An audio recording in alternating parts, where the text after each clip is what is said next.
¿cuál es la primera lectura del especialista en Derecho Penal con respecto a esta información que está en todos los medios de comunicación y que desde el día sábado se está dando a conocer?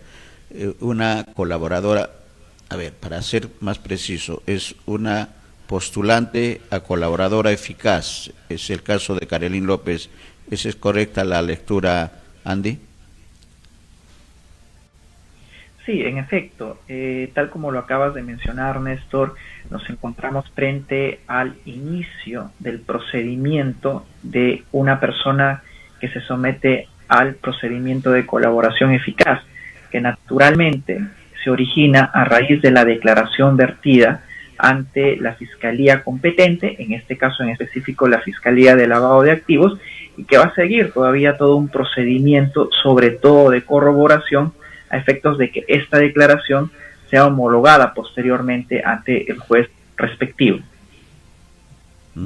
Claro, primera afirmación, porque en la entrevista anterior hablábamos también de esta figura de la colaboración eficaz y decíamos que son las personas involucradas directa o indirectamente en ilícitos que se acogen a esta figura para lograr algunos beneficios que está considerada en la legislación, el tema de la colaboración eficaz.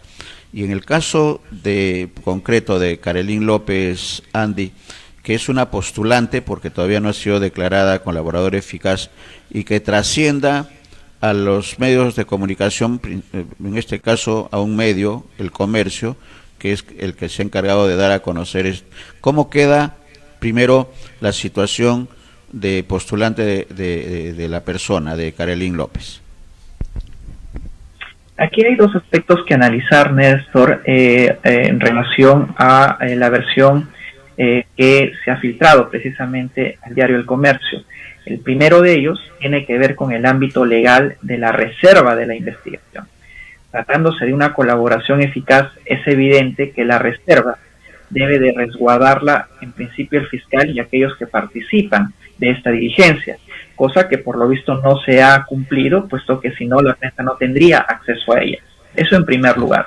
En segundo lugar, la finalidad de mantener en reserva este tipo de diligencias radica, y esto tiene que ver con el espíritu de la norma, de que más bien se puedan llevar adelante los actos de investigación de manera idónea, puesto que si terceros se enteran de esta declaración, pues van a estar simplemente alertados y no habría una posibilidad de averiguación de la verdad de manera idónea, como se sugiere en los ámbitos de la colaboración eficaz. Así es que son estos dos ámbitos que hay que analizar naturalmente a la hora de evaluar si es que la filtración de esta información otorga o no validez posteriormente a la declaración que vaya a ser tomada en cuenta por la Fiscalía.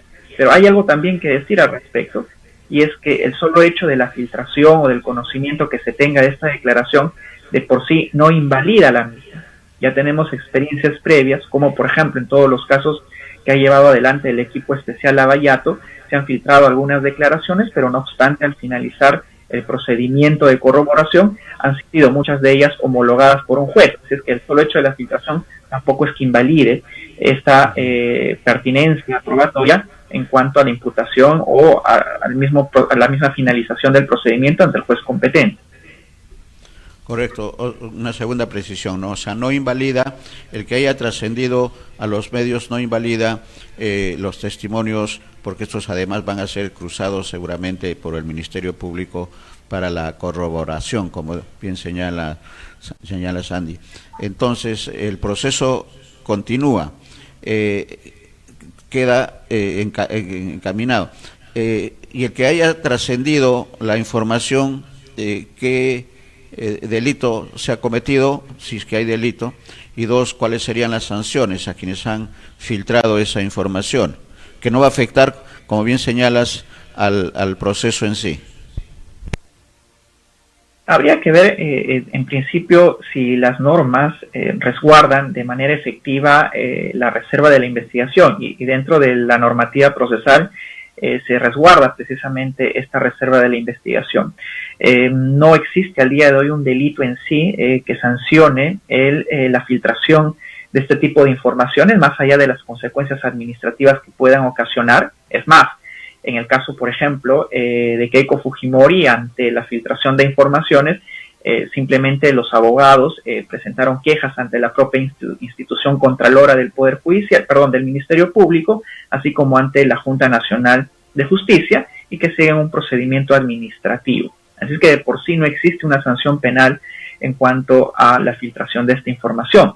Pero aquí habría que traer a colación una información también trascendente, y es que ante la ausencia, ante el vacío que existe, la propia Comisión de Justicia del Congreso de la República haya elaborado un proyecto de ley que sanciona con penas de 4 a 7 años para aquellos quienes filtren informaciones reservadas, como en este caso de una colaboradora eficaz, y también al extenso tiempo que les tome a los fiscales para poder postular esta colaboración ante un juez respectivo, que no debería de sobrepasar los 8 meses, y si se trata de un delito complejo como el de organización criminal, incluso hasta los 16 meses o 4 meses adicionales, lo que de alguna manera también afectaría el trámite de los procesos de colaboraciones eficaces. Correcto, porque ese tema último, Andy, está todavía en el ámbito legislativo. El tema de estas sanciones, que incluso alcanza a periodistas. Eso todavía no está en proceso, por lo tanto no se aplicaría en este caso de las declaraciones filtradas de Karelyn López. ¿Eso es correcto? En efecto, no se aplicaría. Al día de hoy existe ese vacío, y vamos a ver cómo evoluciona el tratamiento del proyecto legislativo, porque todavía tendría que pasar a la comisión permanente y de ahí al pleno para que éste sea aprobada, y aún también posteriormente con la aprobación propia del Ejecutivo. Así es que yo creo que queda mucho todavía para aprobar esta norma, pero al día de hoy, como bien ha señalado, aquellos que filtran esta información no son sancionados por el Código Penal. Correcto. Ahora, de lo que queda entonces de conclusión de esta primera parte, con el agradecimiento del caso, Andy, es que en la forma el procedimiento continúa. No hay ninguna infracción que merezca, digamos, entorpecimiento del proceso en sí. Sí, en efecto, todo lo que hasta el día de hoy estamos apreciando, al menos normativamente, no afecta en sí al procedimiento de colaboración eficaz, pero sí afecta a la propia investigación, Néstor, en el sentido de que, advertidos todos aquellos que han sido denunciados por la propia Karelyn López en su declaración del procedimiento de colaboración, van a estar ya advertidos, noticiados de lo que se viene adelante en la investigación llevada a cabo por la Fiscalía de Lavado de Activos, con lo cual de alguna manera sí perturba en los hechos esta investigación basada en la declaración de Karelyn López. Correcto, porque la interpretación periodística que tenemos y coincidimos con otros colegas es que la filtración tiene un objetivo, es un objetivo político de demostrar, por lo menos a nivel no oficial, la ligazón con las denuncias de Karelyn López del presidente Pedro Castillo, para generar seguramente dos escenarios, ¿no? El de la renuncia o el de la vacancia. ¿Cómo toma el tema de la vacancia el Congreso de la República, que está viendo en este momento varias acusaciones constitucionales, dentro de las cuales está el tema de la vacancia presidencial, Andy? Si lo vemos, digamos, desde el punto de vista político, yo creo que existen más consecuencias nocivas para el presidente de la República que desde la perspectiva jurídica, porque, como bien lo ha señalado la fiscal de la Nación, así se abran más investigaciones penales en contra del presidente de la República. Estas tendrían que ser suspendidas hasta el año 2026, que es cuando termina precisamente su gestión presidencial. Sin embargo, las consecuencias políticas en el Congreso de la República son aún más sensibles, porque podrían utilizar estas investigaciones, que de hecho ya lo están haciendo, para generar un procedimiento de vacancia presidencial. Si nos ponemos en el escenario de que se apuntala un procedimiento precisamente de vacancia en el Congreso, eso implicaría que correría la misma suerte que Martín Vizcarra, puesto que a Martín Vizcarra también se le suspendió la investigación hasta que culmine su mandato. Sin embargo, este fue apresurado precisamente por el Congreso de la República y al terminar el mismo ya se instauraron o se siguieron las investigaciones fiscales que se habían ya iniciado en contra de él, incluyendo las medidas de impedimento de salida del país y alguna otra medida cautelar que vea por conveniente solicitar ante el Poder Judicial la propia Fiscalía que lleve adelante esta investigación. Correcto. Entonces, en esa situación, el presidente no podría ser tocado hasta el 2026, que concluye su mandato. Inmediatamente, un día después, estaría ya expuesto a la acción de la justicia. Y en el caso de las denuncias que ha hecho Carelín y que tiene que ver con el Ministerio de Transportes principalmente, ¿cuál es la situación en este escenario, Andy, del ministro y de los funcionarios? La situación para el ministro se aplica igual que para el presidente de la República. ¿Qué dice la legislación? Y para los otros funcionarios implicados. Los ministros, y en este caso, y también los congresistas o la propia fiscal de la Nación, que son referidas en la declaración de Carelín López, son personas aforadas. Por lo tanto, sí pueden ser investigadas previa acusación ante el Congreso de la República. Es decir, que solamente la Constitución aborda el ámbito de la suspensión referida al presidente de la República, más no así para el ministro, en este caso el ministro de Transportes y Comunicaciones, o para algún otro ministro que haya participado en estos actos ilícitos referidos por Carelín López. No obstante, habría que incorporar este procedimiento ante el Congreso, pero que de ninguna manera suspendería la investigación en contra o bien de la fiscal de la Nación, algún ministro o algún congresista que han sido mencionados en la declaración vertida por Carelín López. Correcto. Entonces, en el caso de los ministros, la investigación, si encuentra que son culpables, de inmediatamente son detenidos. Y en el caso de los congresistas, ¿también es la misma situación? ¿Cuál es la interpretación? Es la misma situación, es la misma figura que se maneja, Néstor, en cuanto a ministros y también a congresistas y también a la fiscal de la Nación. Correcto. ¿Qué podemos esperar entonces? Y la parte final, lo que ha señalado el presidente de la República ayer en mensaje a la Nación, acusando al Ministerio Público, a la Fiscalía, de formar parte, comillas, de un complot. No necesariamente podemos afirmar de que forma parte de un complot, ¿no? Ahora, para realizar esta afirmación se han basado únicamente en la filtración de la información, lo que podría, como dije hace un momento, generar algún tipo de responsabilidad administrativa, pero yo creo que para afirmar algo como un complot, pues debería de discurrir algún otro indicio de por medio y no necesariamente la filtración. Habría que ver es que, por ejemplo, la Fiscalía de Lavado de Activos promovió de manera proactiva la declaración de Carelín López para vincular expresamente al presidente de la República, pero también para afirmar ello se necesitan algunos indicios con los cuales ahora mismo no se cuenta. Evidentemente, quienes están involucrados en ello van a tratar de llevar la discusión y el razonamiento al ámbito político, pero también se necesitan algunos indicios aún en ese ámbito para poder afirmar finalmente de que esto forma parte de un complot iniciado o en contubernio con la Fiscalía. Correcto, clarísimo. Pregunta final. Entonces, la sanción administrativa por esta filtración de información, ¿cuál es la sanción administrativa? Bueno, puede ir desde la multa hasta la suspensión e incluso la inhabilitación por parte de la Junta Nacional de Justicia, dependiendo de la gravedad del hecho. Así es que a eso es a lo que se exponen los fiscales cuando se identifica quién ha sido quien ha filtrado la información. Tarea que no es sencilla, claro. Como entenderás, Néstor, porque se necesita también, aún sea en el ámbito administrativo, algún tipo de indicio que apunte a un fiscal determinado a quien ha en su eventualidad filtrado esta información. Correcto. Difícil. ¿Y qué instancia del Ministerio Público tiene ese trabajo de investigar y sancionar administrativamente?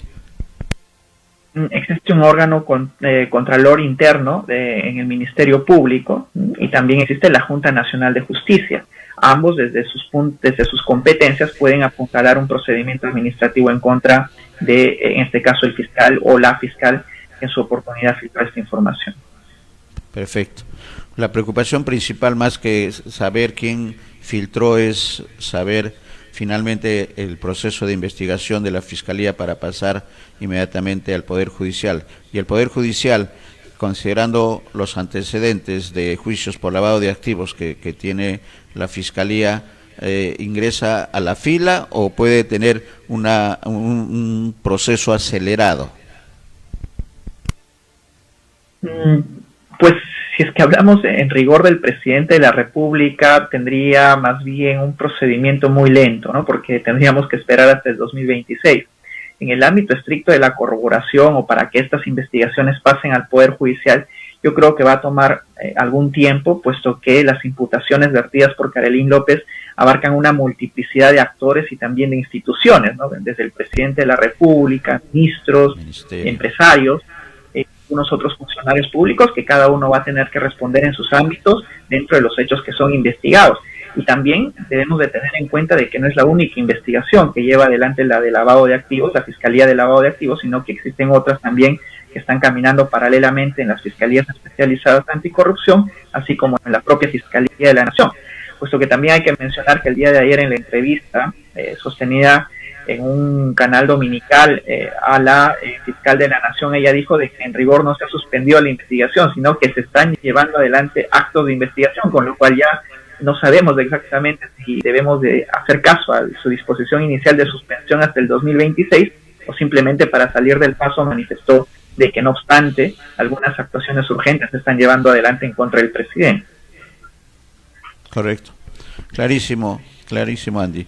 Y creo que también clarísimo para nuestros televidentes. ¿Algo más, algún comentario que esté quedando en el tintero, Andy? Sí, y es el hecho de valorar jurídicamente y también socialmente lo que implica una colaboración eficaz, ¿no? No es de que todo lo que estas personas digan deba de ser tomado en cuenta a efectos de la propia investigación, porque en principio son personas que reconocen una culpabilidad y que ante ello intentan obtener algún tipo de beneficio por parte de la justicia, en este caso por la Fiscalía, delatando a algunos que han sido coautores en los delitos en los que ellos han participado, con lo cual siempre debe de sospecharse de la versión que dan los colaboradores eficaces. Es por eso que se constituye el procedimiento de corroboración en el más importante a efectos de obtener una homologación en el ámbito judicial. Muy bien, excelente. Vamos a estar atentos entonces a lo que se viene y eso me queda una pregunta que me hace la precisión producción de las acusaciones constitucionales que se están viendo, también una de ellas en contra del presidente y de congresistas. ¿Cuál es la lectura en derecho penal de las acusaciones constitucionales, Andy? Si bien es cierto, las acusaciones constitucionales se basan en supuestos ilícitos cometidos, la valoración en sí que tienen los congresistas para acusar constitucionalmente a un alto funcionario público no necesariamente se basan en consideraciones jurídicas, ¿no? Puesto que estamos también ante un ente eminentemente político, con lo cual es evidente que aquí lo que va a primar de alguna manera son las consideraciones de orden político antes que en realidad sujetarse a los propios actos de investigación que se están llevando adelante en la Fiscalía, más aún cuando supuestamente estos deben de ser reservados y tampoco deberían de ser de conocimiento por parte de los congresistas o de un alto funcionario. Muy bien, clarísimo, clarísimo el tema de lo que puede ocurrir con las acusaciones constitucionales que están en la agenda del Congreso. Gracias, Andy.